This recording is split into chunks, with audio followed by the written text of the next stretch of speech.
7. I hate that it ended like that, but there's a lot of plays that I was proud of our kids. I thought we competed very well and got some stops. First half offensively, to their credit, just you can't really hold the ball. So the ball's got to come out quick, and couldn't get 17-0 at halftime, so we're still in the game, and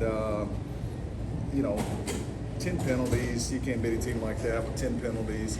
It's already hard enough to get 10 yards, much less 15. But we got a lot of new guys on offense. I saw some flashes, so I think we'll get better. And appreciate Coach Smart bringing us in here, giving our players the opportunity to play in that environment, and I really appreciate that. He's a class act, and they've got an outstanding program. Coach, what about Georgia in particular, whether offense or defense, really stuck out to you? Because they're solid in a lot of areas, but what to you? I had to watch tape probably a little bit more, but they're just they're two-dimensional. I mean, they can. We're loading up trying to stop the run, and they throw for 400 against us. So that's a good thing. 30 rushes for 159 yards. That's against that team. But 26 or 40 for 400 yards. I mean, that's kind of where a game got away from us a little bit. But then they're just can't really push them around up front. That defensive line, Trey Scott, good friend of mine, used to coach with the Skyhawks. They've recruited well and they develop, and it's just very difficult to some large men, athletic men that can get after the passer.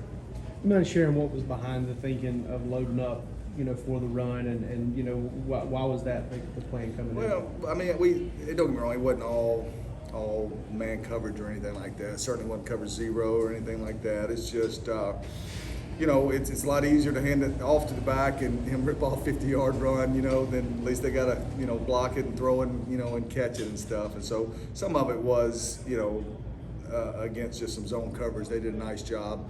And that goes back to because you have to load up against the run so much, it separates your zone coverage.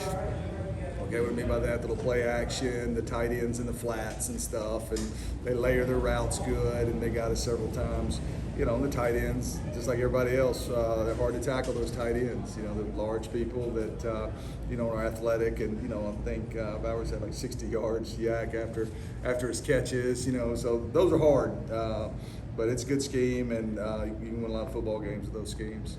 What was your message at halftime? You said you talk about being in it 17-0. You were competing. There was some confidence, especially on the defense side of the ball. If you could just score, if you could just break, get in the end zone, and But I was proud of them. We were competing well, and punting the ball well, flipping the field, playing some good team, football. But so I was proud of that. I thought the kids gave great effort.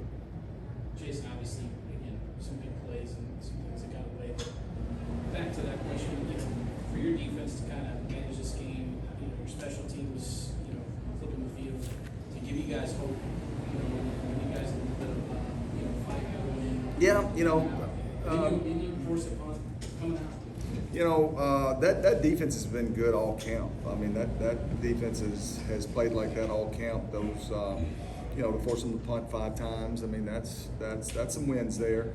Now, you got to bounce back and play through some bumps and bruises at home next week against a quality Missouri State team. So, that's the next phase. The whole camp, you're looking forward to this opportunity, okay?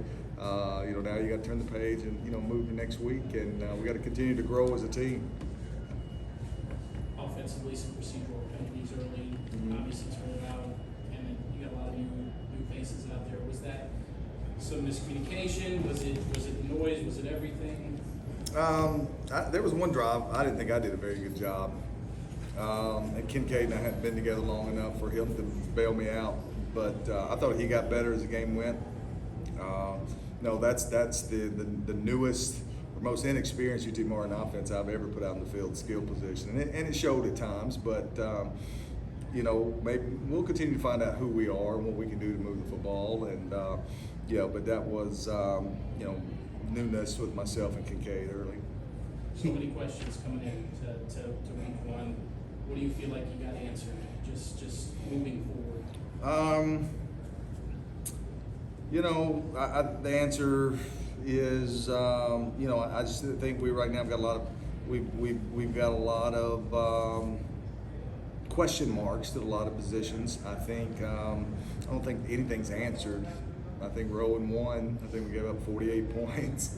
You know, we had less than 300 yards offense, so we still got a lot of questions. But no, am I proud of the way they competed, guys? Absolutely. Okay. I mean, that's 17-0 at halftime, and there was some belief. Okay. Now you knew you're fixing to get, you know, their best in the third quarter there, and you know, but that was a physical game. To those last 5 minutes, there's some younger players and stuff got in there on both sides. That's a pretty physical game. So I think we are a physical team, especially on defense. You know, just got to continue to get better. He mentioned the noise, and you've been to 9 different SEC stadiums now, I think. What about the atmosphere here tonight at Sanford Stadium? And This is the first time I've been to a game here as a player or coach. You know, it's hard to, can't really remember all of them, you know, as far as the decimals or anything, but I thought their fans did a good job. I thought it was classy the way we came in and the way everybody treated us, and you know, they got after us, but in a great way, you know, to make our kids feel, you know, to feel like the enemy, but in a good, competitive, clean-spirited way. I appreciate their fans. I thought they were first class. Thanks, Coach. Thanks, guys. Appreciate y'all.